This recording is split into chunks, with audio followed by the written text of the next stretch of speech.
नमस्कार दोस्तों, आपका स्वागत है रीड विद राधा में। और आज हम आपको बताने जा रहे हैं एनवायरनमेंट के बारे में। पर्यावरण यूपीएसआई के दृष्टिकोण से बहुत ही महत्वपूर्ण टॉपिक है और आज हम आपको बताएंगे पर्यावरण के बारे में। तो आइए देखते हैं, थोड़ा सा पर्यावरण के बारे में जानकारी लेते हैं। तो जो पर्यावरण, तो सबसे पहले हम इसका थोड़ा सा इंट्रोडक्शन देख लेते हैं पर्यावरण का। तो थोड़ा सा इंट्रोडक्शन इसका हम देख लेते हैं। तो पर्यावरण के इंट्रोडक्शन में क्या है कि पर्यावरण होता क्या है। सबसे पहले आता है पर्यावरण होता क्या है। तो पर्यावरण का अर्थ क्या है। तो पर्यावरण का अर्थ क्या है, ये दो शब्दों से मिलकर बना है, पर्य प्लस आवरण। ये आपकी बेसिक नॉलेज है, ये पेपर में तो नहीं आता है। तो पर्य का अर्थ क्या होता है, चारों ओर, यानी चारों ओर। और आवरण का मतलब क्या होता है, घेरा। मतलब जो हम रहते हैं हमारे चारों ओर का, ये यहाँ हम हैं तो ये हमारे चारों ओर का जो घेरा होता है उसे क्या बोलते हैं, पर्यावरण। अब इसके कुछ कंपोनेंट्स होते हैं। कंपोनेंट्स मतलब इसके कुछ घटक होते हैं। तो ये आ जाता है, इसके दो तरह के घटक होते हैं। एक होता है अबायोटिक और एक होता है बायोटिक। यानी अबायोटिक का मतलब होता है अजैविक, अजैविक जैसे निर्जीव चीज़ें। और बायोटिक का मतलब होता है जैविक। जैविक का मतलब क्या होता है, जैसे सजीव चीज़ें, जैसे पेड़ पौधे, हम हुए, सूक्ष्म जीव हुए। तो ये क्या होते हैं, जैविक और अजैविक। तो इसके दो घटक होते हैं दोस्तों, एक होता है अजैविक और एक होता है जैविक। नेक्स्ट देखते हैं कुछ इससे रिलेटेड। इकोलॉजी, सबसे पहले एक दो टर्म आते हैं, इकोलॉजी और एक आता है इको सिस्टम। तो दोस्तों इसका सबसे महत्वपूर्ण इंपॉर्टेंट होता है कि इंपॉर्टेंट क्वेश्चन यहाँ से बनता है कि इकोलॉजी शब्द किसने दिया और इकोसिस्टम शब्द किसने दिया। तो जो इकोलॉजी शब्द जो इकोलॉजी का वर्ड था वो किसने दिया, वो दिया इकोलॉजी शब्द किसने दिया, अर्नेस्ट हैकल ने। ये बहुत इंपॉर्टेंट है, ये बहुत सारे पेपरों में भी देखने को मिला है। और जो इकोसिस्टम है, इकोसिस्टम किसने दिया, वो दिया एजी टर्न्सले ने, एजी टर्न्सले ने। अब देखो इकोलॉजी क्या होता है।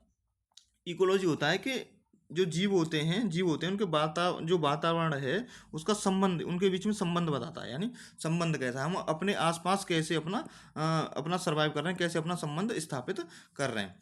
और इकोसिस्टम क्या होता है कि जैसे हम एक दूसरे के ऊपर कैसे निर्भर हैं, हम एक दूसरे के ऊपर जो निर्भर होते हैं उसको बोलते हैं हम इको सिस्टम। और इकोलॉजी क्या होता है, जो हमारे बीच में जो संबंध है, जीव जैसे हम हैं और हमारा वातावरण है, तो हम दोनों के बीच में जो संबंध है उसको क्या बोलते हैं।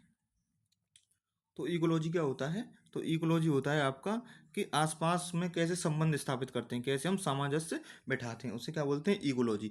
और इकोसिस्टम जैसे जो पेड़ हुआ, हमारे जो भी ग्रीन प्लांट्स हैं वो सन पे डिपेंड रहते हैं, तो ऐसे करके इसको बोलते हैं इको सिस्टम, एक दूसरे पे जो डिपेंड रहते हैं। नेक्स्ट आते हैं कुछ खाद्य श्रृंखला और ऊर्जा प्रवाह।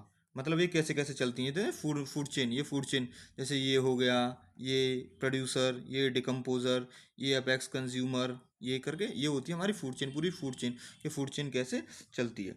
तो फूड चेन में हम सबसे पहले आप देखेंगे कि प्रोड्यूसर क्या होते हैं। प्रोड्यूसर सबसे पहले आता है उत्पादक, इसे हिंदी में बोलते हैं उत्पादक और वैसे बोलते हैं प्रोड्यूसर। तो उत्पादक जैसे जो भी हरे पौधे होते हैं सब क्या होते हैं, उत्पादक। और उनको जो फोटोसिंथेसिस के थ्रू अपना खाना बनाते हैं, तो उन्हें, और उनका एक नाम और होता है, वो क्या होता है, ऑटोट्रॉप्स। मतलब वो अपना खाना स्वयं बनाते हैं, उनको बोलते हैं ऑटोट्रॉप्स। और उनको क्या बोलते हैं, प्रोड्यूसर। दूसरे होते हैं कंज्यूमर का मतलब उपभोक्ता। जैसे जैसे ये भी तीन तरह के होते हैं, प्राथमिक, द्वितीय और तृतीय, प्राइमरी, सेकेंडरी और टर्सरी। प्राइमरी में क्या आता है, जो उत्पादक प्रोड्यूसर को जो खाते हैं, जैसे गाय हुआ, बकरी हुआ, टिड्डा हुआ, ये जो शाकाहारी होते हैं जितने भी, वो क्या होते हैं, प्राथमिक। द्वितीय को होते हैं जो मांसाहारी होते हैं, जैसे मेंढक, भेड़िया, ये सब। और तृतीय को होते हैं जो सर्वाहारी होते हैं, जैसे शेर, हम सारी चीज़ें खा लेते हैं, तो वो कौन से होते हैं, तृतीय। नेक्स्ट देखते हैं,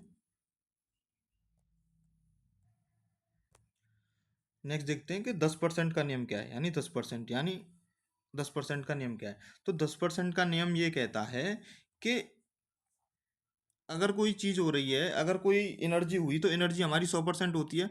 तो जब एक फॉर्म से दूसरे फॉर्म में एनर्जी जाती है, तो इसका मतलब क्या है, ये 100 एनर्जी हमेशा 100% रहती है। तो ये एक एक जो वो होता है, एक स्तर होता है, एक लेवल होता है, एक लेवल से। और ये एक लेवल वन से अगर अनदर लेवल में जाती है, तो सारी एनर्जी क्या हो जाती है, नष्ट। लेकिन 10% बचती है, बाकी 90% एनर्जी क्या हो जाती है, नष्ट होती है। ये क्या होता है, 10% का नियम, इसे क्या बोलते हैं हम, 10% का नियम। अब इसमें एक तीसरा घटक रह गया था, उसको देख लेते हैं हम, डिकम्पोजर मतलब क्या होता है, जैसे बैक्टीरिया हुए, मृत्यु, ये जिसको खा जाते हैं उसे कहते हैं डिकम्पोजर। प्रकृति का सफाई कर्मी, और इसे डिकम्पोजर्स को क्या कहा जाता है? प्रकृति का सफाई कर्मी। अब अगला नेक्स्ट देखते हैं 10% का नियम। जो 10% का नियम है ये दिया किसने था? 10% का नियम सबसे पहले देखेंगे हम, 10% का नियम दिया किसने था? तो ये इंपॉर्टेंट क्वेश्चन हो सकता है कि ये किसने दिया था? लिंडमैन ने। लिंडमैन ने कब दिया था? 1942 में। उसमें क्या कहा था कि जो ऊर्जा का स्थानांतरण होता है तो उसमें 10% ऊर्जा ही स्थानांतरित होती है, बाकी 90% ऊर्जा क्या हो जाती है? नष्ट हो जाती है, एक लेवल से दूसरे लेवल में, एक लेवल से दूसरे लेवल में जाने में बाकी 90% क्या हो जाती है? नष्ट हो जाती है। नेक्स्ट देखते हैं हम इकोलॉजिकल पिरामिड। ये इंपॉर्टेंट है और इसमें से क्वेश्चन आ भी जाता है कि किसका पिरामिड भार सीधा है, किसका पिरामिड उल्टा है, ऐसे। तो ये 3 तरह के होते हैं पिरामिड, 3 प्रकार के होते हैं। पहला होता है संख्या पिरामिड, दूसरा होता है जैव भार पिरामिड, और तीसरा होता है ऊर्जा पिरामिड। तो दोस्तों सबसे पहले संख्या पिरामिड में देखते हैं हम घास का मैदान। तो ये क्वेश्चन बनता है कि घास के मैदान का कैसा होता है पिरामिड? तो उसका कैसा होता है? सीधा, उसका सीधा। अब पेड़ का पारिस्थितिक तंत्र कैसा होता है? वो होता है उल्टा। जो पेड़ का होता है वो कैसा होता है? इकोलॉजिकल उल्टा। अब दूसरा आता है जैव भार पिरामिड। जैव भार पिरामिड, तो जैव भार पिरामिड में क्या होता है कि जो स्थलीय होते हैं, जो स्थलीय होते हैं वो होते हैं सीधे, और जो तालाब वगैरह या जो, तो वो कैसा होता है? वो उल्टा होता है। एक होता है आपका ऊर्जा पिरामिड। तो ऊर्जा पिरामिड कैसा होता है? हमेशा सीधा होता है, और कैसा होता है? यूनिडायरेक्शनल, मतलब एक ही डायरेक्शन में काम करता है। नेक्स्ट आते हैं जैव विविधताएं यानी बायोडाइवर्सिटी। तो इसमें सबसे पहले क्वेश्चन यहीं से बनता है, तो क्वेश्चन बन जाता है यहाँ से कि सर्वाधिक विविधता कहाँ पे, यानी सर्वाधिक यानी सबसे ज़्यादा बायोडाइवर्सिटी कहाँ है? तो वो कहाँ है? भूमध्य रेखा पे। भूमध्य रेखा पे कहाँ है? भूमध्य रेखा पे। भूमध्य रेखा कहाँ है? 10 डिग्री नॉर्थ, यानी 10 डिग्री इधर तक और 10 डिग्री साउथ तक, 10 डिग्री नॉर्थ तक और 10 डिग्री साउथ तक। सर्वाधिक विविधता, सर्वाधिक विविधता भारत में कहाँ कहाँ है? तो भारत में कहाँ कहाँ है? पश्चिमी घाट में, और कहाँ है? साइलेंट वैली में।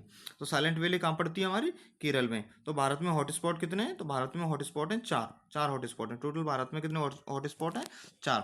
कौन कौन से हैं? पश्चिमी घाट, पूर्वी हिमालय, इंडो बर्मा और सुडालैंड। ये टोटल 4 हॉटस्पॉट हैं। और सुडालैंड कहाँ पड़ता है? अंडमान निकोबार में, भारत के। तो ये पूछ लेता है कि भारत में कितने हॉटस्पॉट हैं? तो वो हैं 4। अब बात करते हैं रेड डाटा बुक की। तो रेड डाटा बुक, तो जो रेड डाटा बुक है उसे जारी कौन करता है? IUCN जारी करता है। और रेड डाटा बुक में क्या होता है? इंडेंजर्ड स्पेसीज होती हैं, इंडेंजर्ड स्पेसीज। इसका मतलब क्या है कि जो संकटग्रस्त, इंडेंजर्ड का मतलब होता है जो संकटग्रस्त प्रजातियां होती हैं उनका विवरण इसमें होता है। नेक्स्ट देखते हैं हम अम्लीय वर्षा, एसिड रेन। यानी एसिड रेन पूछते हैं कि एसिड रेन किसके कारण होती है? तो इसके 2 कंपोनेंट होते हैं, एक तो होता है NO2 और एक होता है SO2। NO2 बोलते हैं नाइट्रोजन डाइऑक्साइड, और SO2 को बोलते हैं सल्फर डाइऑक्साइड। इन दोनों के कारण ही क्या होता है? एसिड रेन होती है। अब इसका प्रभाव क्या है एसिड रेन का? तो एसिड रेन का प्रभाव ये है कि जो आगरा का ताजमहल है वो पीला हो गया। क्यों? क्योंकि जो रिफाइनरी है, मथुरा की रिफाइनरी है, वहाँ से क्या निकलती है? वहाँ से निकलती है ये दोनों गैसें। तो इसे क्या बोलते हैं? जो पीलापन होता है, ये जो पीला पीला हो गया ना, जो पीला, तो ये पीलापन, जो पीलापन को बोलते हैं, इसे क्या बोलते हैं? Stone cancer. इसे क्या बोलते हैं? Stone cancer. स्टोन और कैंसर, इसे बोलते हैं स्टोन कैंसर। नेक्स्ट देखते हैं हम ग्रीन हाउस की जो गैस होती हैं कौन कौन सी होती हैं? जो ग्रीन हाउस इफेक्ट होता है वो गैस है कौन कौन सी होती हैं? तो मुख्य गैस तो इसमें एक CO2 होती है, बाकी और होती हैं जैसे मीथेन हुआ, CH4, जलवाष्प हुआ, ओजोन हुआ। ये सब क्या होती हैं? ये ग्रीन हाउस की गैसेस होती हैं। ये ग्रीन हाउस की गैसेस होती हैं, इनको याद कर लीजिएगा, ठीक है। नेक्स्ट देखते हैं ओजोन परत, यानी ओजोन के बारे में हम थोड़ा सा देख लेते हैं। ओजोन ओजोन परत के बारे में, ओजोन परत के बारे में थोड़ा सा हम जान लेते हैं। ओजोन परत, तो ओजोन परत कहाँ रहती है? सबसे पहले तो ओजोन परत कौन से मंडल में रहती है? समताप मंडल में। और ओजोन परत करती क्या है? ये हमें बचाती है किससे? जो परावैंगनी किरणें होती हैं, अल्ट्रा वायलेट रेज होती हैं, उनसे हमें ये बचाती है। तो जो ओजोन परत है हमारी, ओजोन परत वो कहाँ है? समताप मंडल में है। और ये क्या करती है? UV किरणों से हमारी रक्षा करती है। और ये इसकी इकाई क्या है? इसका ये इसे किस में मापी जाती है? तो ये क्या है? डॉप्सन में। किसमें? डॉप्सन में। अब आता है ग्रीन मफलर। ग्रीन मफलर क्या होता है? जो ध्वनि प्रदूषण को रोकने के लिए होता है। सड़कों के किनारे जो भी पेड़ लगाए जाते हैं और उनसे क्या होता है बच्चों? उनसे ध्वनि प्रदूषण रोका जा सकता है। रुकता है, मतलब कम होता है। बिल्कुल तो नहीं रुकता, लेकिन क्या होता है? कम होता है। तो उसको क्या बोलते हैं हम? Green muffler. अब आता है एक वर्ड आता है VOD, बायोलॉजिकल ऑक्सीजन डिमांड। मतलब ये क्या बनता है? जल का प्रदूषण। अगर ये ज़्यादा, ये मोर है तो जल क्या है? प्रदूषित है। ये जल क्या है? जो वाटर है हमारा, वाटर होगा वो ज़्यादा प्रदूषित होगा, ज़्यादा ही प्रदूषण भरा हुआ होगा उसमें। नेक्स्ट देखते हैं पर्यावरण से रिलेटेड आंदोलन, कुछ आंदोलन पर्यावरण से रिलेटेड है। जैसे सबसे पहले आता है चिपको आंदोलन। तो चिपको आंदोलन कब हुआ था? 1973 में।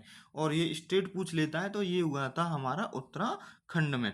तो इसमें प्रमुख व्यक्ति कौन थे जो इसके जैसे नेता बोलते हैं, जैसे इनके जो अग्रणी थे, अग्रज थे, इनको आगे ले जाने वाले थे इस आंदोलन को, तो वो थे करने वाले थे। सबसे पहले वो थे सुंदरलाल, चंडी प्रसाद और गौरा देवी। अब दूसरा आता है अप्पिको आंदोलन। तो ये कब हुआ था? ये हुआ था कर्नाटक में 1983 में बच्चों। तो ये इंपॉर्टेंट है। इसमें आ जाता है कि ये किसने किया था। ये एक मॉक में भी देखने को मिला था। तो ये पांडुरंग हेगड़े, और इसे ही क्या बोला जाता है? दक्षिण भारत का चिपको आंदोलन। अब आता है नर्मदा बचाओ आंदोलन। नर्मदा बचाओ आंदोलन ये 1985 से और 1989 तक चला था। इसमें मुख्य कौन कौन थे? मेधा पाटेकर, बाबा आमटे और अरुंधति रॉय। और ये किसके बारे में हुआ था? एक बांध था सरदार सरोवर सरदार सरोवर बांध। सरदार सरोवर बांध, जो सरदार सरोवर बांध था उसके अगेंस्ट में ये हुआ था। अगला देखते हैं, कुछ महत्वपूर्ण प्रोजेक्ट हैं, ये डेट है, ये आ जाती हैं और पेपर में भी ये देखने को मिलती हैं। जैसे सबसे पहले देखते हैं इसमें वन्य जीव संरक्षण अधिनियम। ये कब हुआ था? 1972 में। प्रोजेक्ट टाइगर 1973 में। जल प्रदूषण अधिनियम 1974 में। पर्यावरण संरक्षण अधिनियम 1986 में हुआ था। अब आता है प्रोजेक्ट हाथी। ये कब हुआ था? 2006 में। वन अधिकार अधिनियम, जो वन अधिकार अधिनियम था ये कब हुआ था? 2006 में। एनजीटी, नेशनल ग्रीन ट्रिब्यूनल, तो ये कब हुआ था? ये हुआ था 2010 में बना था। भोपाल गैस त्रासदी, ये पूछ लेते हैं। तो भोपाल गैस त्रासदी कब थी? 1984 में हुई थी। उसमें गैस कौन सी थी? तो गैस थी मिथाइल आइसोसाइनाइड। नेक्स्ट देखते हैं,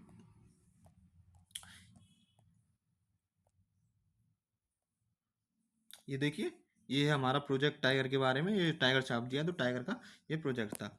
अगला देखते हैं हम, प्रमुख अंतर्राष्ट्रीय सम्मेलन, यानी कुछ सम्मेलन हुए थे वो। जैसे ये देखने को बहुत ज़्यादा मिलता है। जैसे रामसर समझौता, जो रामसर सम्मेलन था वो कब हुआ था? वो हुआ था 1971 में। और रामसर सम्मेलन किससे रिलेटेड था? वो था आर्द्र भूमि संरक्षण से। किससे? आर्द्र भूमि संरक्षण। और विश्व आर्द्र भूमि दिवस कब मनाया जाता है दोस्तों? तो वो मनाया जाता है आपका 2 फरवरी को। नेक्स्ट हुआ था स्टॉकहोम सम्मेलन। ये कब हुआ था? 1972 में। ये किससे रिलेटेड था? मानव पर्यावरण पर पहला सम्मेलन था, पर्यावरण से रिलेटेड था। और पर्यावरण दिवस कब मनाया जाता है? ये तो सभी को पता है कब मनाया जाता है, 5 जून को। अगला आता है ओजोन से तो ओजोन से कौन सा था? Montreal protocol. ये कब हुआ था? 1987 में, ओजोन परत से। और उसके बाद आया था 1997 में क्योटो प्रोटोकॉल। ये किससे था? ग्रीन हाउस के जो गैसों का उत्सर्जन होता है उससे, यानी जो ग्रीन हाउस वाली गैस होती हैं, कौन कौन सी होती थी? CO2, मीथेन, इन सबको कम करने के लिए वो कौन सा आया था? Kyoto protocol. नेक्स्ट देखते हैं, कुछ राष्ट्रीय उद्यान और उनके बारे में देख लेते हैं। जैसे सबसे पहले देखते हैं हम काजीरंगा। तो काजीरंगा कहाँ पड़ता है? असम में। और ये किसके लिए फेमस है? एक सींग वाले गैंडे के लिए। दूसरा आता है गिर कहाँ पड़ता है आपका? गुजरात में। और ये किसके है? एशियाई शेर के लिए फेमस है। केवल नाम जाओ, ये क्या पड़ता है? केवल नाम जाओ मणिपुर में। और ये विश्व का पहला एक ही कौन सा मात्र तैरता हुआ नेशनल पार्क। अब एक आता है भीतरकनिका। तो भीतरकनिका कहाँ पड़ता है? उड़ीसा में। तो ये किस में आता है? मगरमच्छ और कछुओं के लिए। हेमिस कहाँ पड़ता है? लद्दाख में। सबसे बड़ा नेशनल पार्क है हेमिस, और वो कहाँ है? लद्दाख में। अब आता है साउथ बटन। तो जो साउथ बटन है वो सबसे छोटा नेशनल पार्क है। अब जैसे कुछ टाइटल्स हैं, किसको क्या कहा जाता है, किसको क्या कहा जाता है। जैसे वर्डमैन किसे कहा जाता है? ये कभी कभी देखने को मिलता है, किसे कहा जाता है? सलीम अली। वैसे इंपॉर्टेंट यही है, इसमें से ये देखने को मिला है अब तक ज़्यादातर कि वर्डमैन किसे कहा जाता है। तो वर्डमैन किसे कहा जाता है? सलीम अली को। वाटरमैन किसे कहा जाता है? हमने ये भी डाल दिए, तो राजेंद्र सिंह को। टाइगरमैन कैलाश और डॉल्फिन मैन रविंद्र कुमार सिन्हा को कहा जाता है। नेक्स्ट देखते हैं कि प्रदूषण से होने वाले प्रमुख रोग, यानी किस प्रदूषण से कौन सा रोग होता है उसको हम एक बार देख लेते हैं। मरकरी से कौन सा होता है? मीना माटा रोग। देखो मरकरी एम और मीना माटा, तो इससे ये याद होना चाहिए। कैडमियम से कौन होता है? इटाई रोग। कैडमियम से कौन सा होता है? इटाई रोग। ब्लू बेबी सिंड्रोम, इसमें क्या होता है, किसी भी बच्चे का शरीर क्या हो जाता है, नीला पड़ जाता है, तो ये किससे होता है, नाइट्रेट से, ये किससे होता है, नाइट्रेट से। ब्लैक फुट रोग, तो ब्लैक फुट रोग किससे होता है, आर्सेनिक से। नेक्स्ट होता है फ्लोरोसिस, यानी दांतों में और हड्डियों की जो समस्या होती है वो किससे होता है, फ्लोराइड, अगर किसी पानी में फ्लोराइड ज़्यादा है तो उससे ये सब होता है। नेक्स्ट देखते हैं कुछ दिवस हैं, ये हमने दिवस भी डाल दिए हैं, ये भी इंपॉर्टेंट हैं, मोस्ट इंपॉर्टेंट है, आ भी जाते हैं। जैसे विश्व जल दिवस, विश्व जल दिवस कब होता है, 22 मार्च को। ओजोन दिवस 16 सितंबर को। पृथ्वी दिवस 22 अप्रैल को। जनसंख्या दिवस 11 जुलाई को। जैव विविधता दिवस कब होता है, 22 मई को। और अंतर्राष्ट्रीय बाघ दिवस, जो बाघ दिवस होता है होगा 29 जुलाई को। नेक्स्ट देखते हैं उत्तर प्रदेश, यानी थोड़ा सा हमने उत्तर प्रदेश से रिलेटेड डाला है कि यूपी में कौन सी चीज़ क्या क्या है। तो यूपी में सबसे पहले देखते हैं हम राज्य प्रतीक। तो पशु कौन सा है, बारहसिंगा, और पक्षी सारस। वृक्ष कौन सा है, अशोक। और पुष्प, पुष्प देख लेते हैं, पुष्प कहा जाता है कभी पलाश, कौन सा है, पलाश। तो जंगल की आग पलाश को कहा जाता है, जो पलाश होता है उसको कहा जाता है जंगल की आग। अब उत्तर प्रदेश में रामसर साइट, तो रामसर साइट उत्तर प्रदेश में कितनी है, टोटल 10 रामसर साइट हैं। नेक्स्ट देखते हैं प्रोजेक्ट चीता के बारे में थोड़ा सा देख लेते हैं। प्रोजेक्ट जो चीता था, भारत में चीते कब विलुप्त हुए थे, 1992 में।